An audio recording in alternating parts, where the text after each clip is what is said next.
Welcome to Chinese religions. In this section of notes, we're just going to talk about three religions that have shaped Eastern Asia, but especially China. And we're going to be talking about what these religions are, how they got started, and what kind of their different beliefs are. Now, in this section of notes, there's not a lot of notes, first off, and second off, there's not going to be a lot of objectives. We don't need a title page for this or any section page or anything like that. We're just trying to learn a little bit more about Chinese religions as we talked about the Yellow River civilization, and we didn't get a lot of opportunity to discuss a little bit more. So we're just looking at China just a little bit more intensely than what we had been before. So let's start with the three objectives that we have for this section of notes. And again, they're really simple. So objective one, what is Confucianism? We're going to talk about Confucius and kind of who he was and why he's even today, such a huge influence on China. We'll also be talking about Taoism. Although it starts with a T, it's pronounced with a D sound, Taoism. And our last objective, what is Buddhism? So we'll be talking about these three different Asian faiths. So let's talk a little bit about Confucius and who he was and what philosophy came from him. So Confucianism comes from a man named Confucius, which Europeans have pronounced as Confucius. And he was probably one of the most influential philosophers of all time in China. He focused really on relationships between people, the conduct and respect of people and the relationships that they have. So he talked about the elders, education, and hard work, especially like for each person knowing what their role was and what their purpose was in their part in society. So for instance, like elders is an important part because your elders are your teachers. They are the people who came before you. And so he really stressed the relationship between the elders and the younger people. He also stressed the importance of getting an education and getting hard work. And so it was very rigid. He had every scenario of what could happen and who was in charge and who should follow and who should listen. And so every scenario was really focused on by Confucius in that proper relationship and role. He taught that life would be harmonious if people actually followed these relationships, that life would just be fine. If people understood that the emperor was in charge and that these people were not in charge, and if they just basically lived their lives in the role that they were supposed to be, everyone would be happy. Everyone would be courteous, honest, and faithful. You wouldn't have the problems that you see today. He really stressed that children should show absolute respect for authority. And so if you look at a lot of Asian cultures today, you see that a lot. Asian children are very, very respectful of their elders, both in Japan and China, simply because they have this cultural heritage that they are supposed to be very, very respectful to those that are in authority. And he also stressed that the rulers needed to live by strong virtues because they couldn't be respected and they couldn't be followed if they didn't do this. So it wasn't just a top-down, the king can do whatever he wants and everybody else has to follow. The person in charge should also be virtuous and helpful and helping make society harmonious. So these are the things that Confucius taught. It was really gained a lot of power in about the 6th century BC in China. So here's kind of just a little artist depiction of what Confucius could have looked like. We have a lot of his writings still from China and what he specifically outlined as being the proper relationships between people.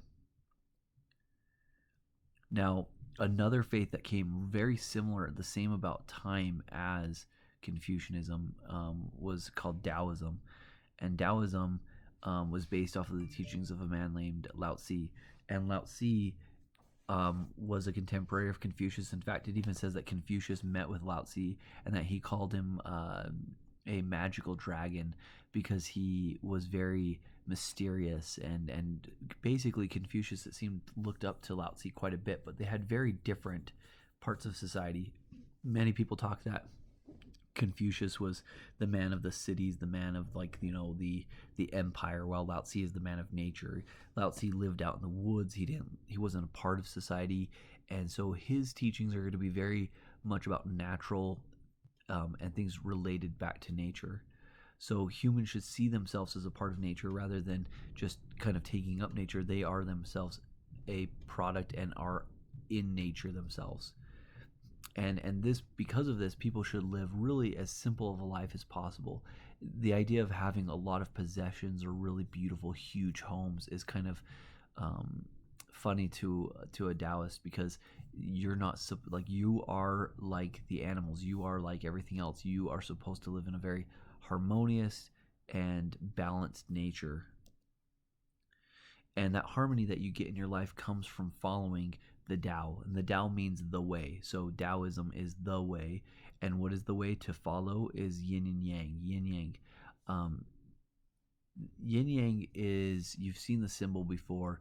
It's the balance of perfect balance between opposites. And so here we see in the yin yang, one side is warmth, is assertive, is honest, is hardworking. The other side is cold. It is deceitful. It is cunning.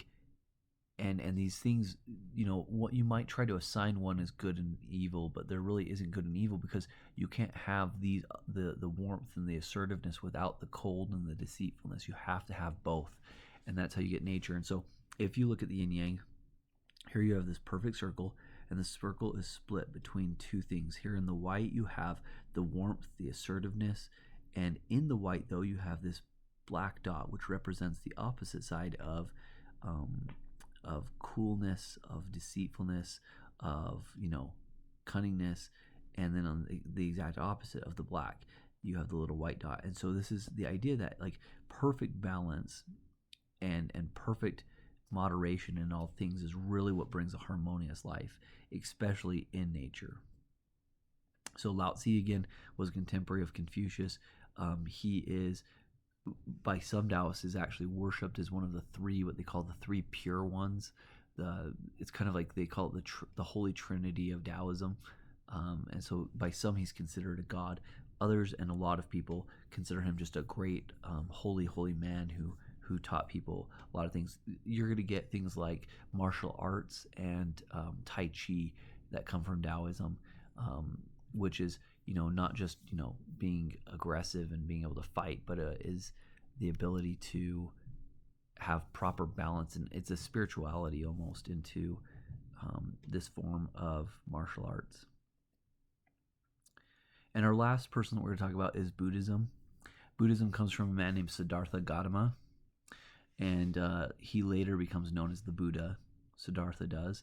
And Buddha, the title that's given to him is like a title like prophet or pope or any other title that you have, but Buddha means the enlightened one. So the idea is Siddhartha Gautama became, through his journey, enlightened, and now he has something that not that nobody else has, but that very few have. And so he becomes this teacher. He is the enlightened one. Buddhism started actually in India. So even though we are talking about China, it is from India originally. It was from a city-state in that area, but it was brought to China through the Silk Road and the trading and the traveling there. Some Buddhist monks came up through there, and it really caught hold in China. China today has a lot of Buddhists, although since the 1950s, that has faded away with the Communist Party, but it is still a primary faith in China today. So Siddhartha, the story goes, was an extravagant prince who basically didn't know anything. His father, there was a prophecy that on his foot had like a like kind of symbol or birth defect on it, and in that they said that Siddhartha would either become one of the greatest kings of all time, like his father, or he would become a great religious man. Now, at this time period, the great religious men were the Brahmins from Hinduism, and they were zealots. They fasted for days. They prayed for days. It's all they did was religious things. And so his father really doesn't like the idea of him becoming a religious zealot, Brahmin. So he tries to hide things that would make him think about spirituality, things that would make him think about his place in the world. So he makes the kingdom lavishly nice. basically Siddhartha, anything he wants he can have, any food, any women, anything he wants, any comfort he wants he can have. But Siddhartha wants to get out of the kingdom and wants to see the things around him. So his father continues to say no, but eventually he's going to give in. But the one thing he does before his son leaves is he makes sure that all signs of poverty, all signs of death, all signs of everything are gone. And the reason being is he doesn't want his son to be questioning, like, well, why are some people poor? Why are some people sick? And what should we do for them? He doesn't want him questioning that. He wants him to just become this great king. So Siddhartha goes out, and everything's going fine until he sees somebody accidentally who was not supposed to be seen, who is sick. And he goes to these people, and they're poor, and he doesn't even recognize them. The story goes, he doesn't even recognize them as humans. He asks what they are, and the person that's with him tells him that they are people who are sick. And he says, well, what does this lead to? And then he shows them death, and really has a profound impact on Siddhartha. He is scared of death. He doesn't know what to do. So he goes out and he starts to try to figure this out. He actually ends up forsaking his father, forsaking the kingdom. He leaves it. He actually is married and has kids. He forsakes everyone. He leaves, and he starts to become a religious zealot. And by zealot, we mean one of these Brahmins. If he goes out, he meditates more than anyone else meditates. He fasts longer than anyone else fasts. He prays longer than anyone else prays. And through that, he's going to learn some things, but he's also going to really almost come to the point where he kills himself, because they say that he has the ability, after fasting for so long, he's eating a grain of rice a day for weeks. They say that he can reach in and grab his spine and put his hand around his spine. That's how malnourished he is. Now, he's at the verge of death. He's about to die at any moment when he is meditating underneath a tree, and a music teacher is teaching a student a stringed instrument, and they're floating down the river on a raft. And the music teacher says to Siddhartha,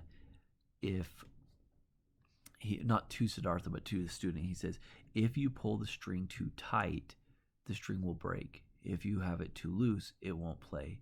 And coming from that is the middle way then. And the middle way is this belief that, you can't be extreme on either side. So Siddhartha says, on the one hand, I was this prince who knew no pain, knew no problems, and I was just completely happy all the time. I was too loose. Then I became this crazy religious zealot Brahmin, and I was so tight that I am about to die. So he gets up, he leaves, he gets the drink, he gets the water, he starts eating, he gets back to being healthy. And he eventually goes back and he starts to meditate. But this time he's meditating not for, certain amount of time. He's meditating just to know truth. And so the story goes that he goes underneath a lotus tree and he says, I am not leaving this tree until I know what truth is. So he sits there, and what he's going to come up with is what's called the Four Noble Truths. He's going to say he's learned four things, and he becomes completely enlightened and actually reaches something called nirvana, which is complete happiness. And his first thing that he learns is, number one, no matter what, life has suffering and pain in it. There's no way around it. Life is just full of suffering and pain. Number two, suffering and pain are caused by something. Specifically, they're caused by desire. People are in pain because they desire wealth, pleasure, fame, or power. So every time you get upset or you're disappointed in something, think about it. Every time, you want to go do something with your friends, and your mom says, nope, you can't do it because you didn't get your homework done, or you have bad grades, or because you didn't clean your room, or whatever it is. The reason you're upset, the reason you're disappointed is you have a desire for pleasure, a desire for, time to go spend with your friends. And so he basically then in the third truth says, so to overcome suffering, you have to overcome desire. You have to get rid of that, or at least control it. And that's the fourth thing is if you can overcome desire, then you must follow the middle way. And then you'll be happy and you'll reach nirvana. So the middle way teaches compassion for all living things, which leads to calmness and purity of mind. If you respect everyone and everything, then you are going to be happy and you'll be pure in your mind, and you will be easy or feel at ease within yourself. Also, Buddhism teaches about reincarnation. It stresses that when a person dies, it's not the end, but you're not necessarily going to heaven or something like that. You're going to be reincarnated into something else, so that way you can learn until you reach the perfection that you need to, or nirvana, like the Buddha did. Now, this comes from Hinduism. It's a leftover doctrine and belief from Hinduism about reincarnation. So again, nirvana is the goal that you're trying to attain. Nirvana is a complete state of no desire. So once someone reaches that, you've broken the cycle of birth and death or reincarnation, and you're now having a life full of no suffering because you have no desire. So let's take a second, and I want you to, in your notebook now, just label each one of these passages, and I want you to decide if it is Confucius who said it, if it is Lao Tzu who said it, or if it is the Buddha or Siddhartha that said it. So you can label them as, Confucius for C, T for Taoism, and B for Buddhism. And just be honest. Don't, at the end, we're going to give you the answers anyway. So, and it's not like it's a real quiz or something like that. So just try your best. We're going to try to take what we've learned from these faiths and see if we can apply them. Okay. So remember, Confucianism is about like your relationships and your roles and your duty as a person. Taoism is about like nature and being a part of nature and perfect balance and harmony. And Buddhism is about the middle way, the balance again. But at this point, you're trying to break reincarnation by overcoming desire, which will lead you to nirvana. Okay, so number one, this quote says, like a spider caught in its own web is a person driven by fierce desires. Break out of the web and turn away from the world of sensory pleasures and sorrow. So as you look at that quote, what words tell you who that is that said that? Is it Confucius? Is it Lao Tzu? Or is it Buddha? He says, like a spider caught in its own web is a person driven by fierce desires. Break out of the web and turn away from the world of sensory pleasures and sorrow. So it's a great metaphor here. He's got this spider web and talking about how life is like a spider web. And if you break out of these fierce desires and you turn away from those things, then you will finally reach happiness. Number two, if a ruler himself is honest, all will go well without orders. But if he himself is not honest, even though he gives orders, they will not be obeyed. So here we have a person saying, hey, if the guy in charge is an honest person, then everyone else that listens or that gets the orders will do exactly what they're told. But if they don't, then he can give orders all day long, but no one's going to follow it. So it's number two. So is that Confucius, Taoism, or is that Buddhism? Number three, deal with difficult tasks while they are easy. Act on large issues while they are small. So this is great advice for us, right? So instead of procrastinating, take on difficult tasks. And the earlier you deal with a difficult task, the easier it'll be. The longer you let difficult tasks sit there and really get going, the harder and harder they are to do. So act on large issues while they are small. Take care of things now. Don't wait. Some of you learned this with your notebooks. Don't wait until the last week of the trimester or the last week until parent-teacher conferences to do all of your notes. Do them while they're small instead of doing it while it's a lot. So is that Confucius, Taoism, or Buddha? Number four, no one can see their reflection in the running water. It is only in still water we can see. So another metaphor about water, really, really good metaphor about water and really the mind. So no one can see the reflection. Nobody can think about themselves or reflect on themselves with running water or while you're busy or while you're stressing out about things. It is only in still water that we can see. It's only when we think, when we meditate, while we wait, that we can actually see those things. Number five, holding on to anger is like grasping a hot coal with the intent of throwing it at someone else. You are the one getting burned. Okay, so if you're angry at somebody and it's like grasping a hot coal, you have this intent of lashing out and throwing it at someone, but instead you're the one that's going to get burned. Who said that? Confucius, Taoism, or Buddhism?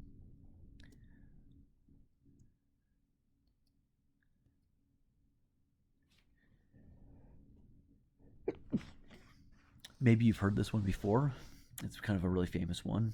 It says, I hear and I forget. I see and I remember. I do and I understand.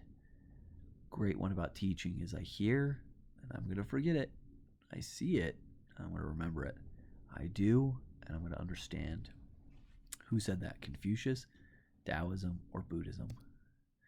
Number 7, he who envies others does not obtain peace of mind. If you're always thinking about, well, that person has that, I wish I had that, you're never going to be happy in life. You're always going to be trying to get the next cool thing.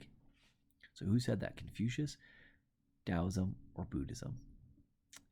We are what we think. All that we are arises with our thoughts. With our thoughts, we make our world. So you are what you eat. It's kind of the quote, right? So if you are thinking about things, if you're always angry and mad, or if you're always sad, or if you're always happy, you are going to be what you're always thinking. Our thoughts are what make our world. Who said that? Confucius, Taoism, or Buddhism? Okay, so here's the answers. Okay, let's go back to number 1. Go ahead and put these next to them and we'll come back and review. So number 1 was Buddha. Number 2 was Confucius. Number 3 was Lao Tzu. Number 4 was Lao Tzu. Number 5 was Buddha. Number 6 was Confucius. Number 7 was Buddha. And number 8 was Buddha. So let's go back and look at these real quick. So number 1, I think what's the specific words that would help you figure this out? I think the biggest and easiest way is fierce desires, right? Buddhism is all about getting rid of your desires. So right there should have given it away to you.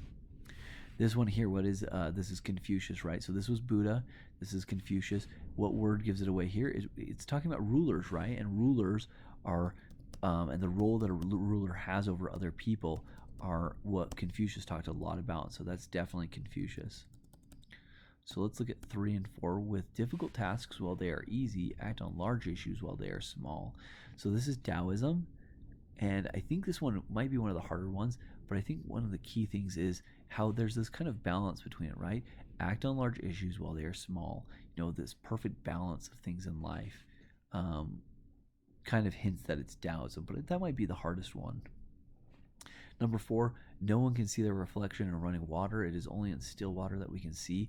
That's definitely Taoism, right? Lao Tzu said that. And so if I think the key word here is that it's talking about still water, right?